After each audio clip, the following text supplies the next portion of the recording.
জল ভরা মেঘ ওই দু চোখে দেখতে আমি পেয়েছি, একলা মনে নির্জনেতে তোমার ছবি এঁকেছি।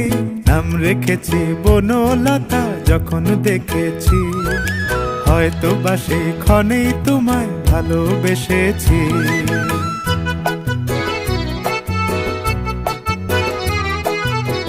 বনলতা কথা হয়ো না গো কুণ্ঠিতা, বনলতা কথা হয়ো না গো কুণ্ঠিতা। একটি কথাই শুনবো বলে তাই তো কাছে এসেছি, বলবে কি গো আমিও তো তোমায় ভালোবেসেছি। একটি কথাই শুনবো বলে তাই তো কাছে এসেছি,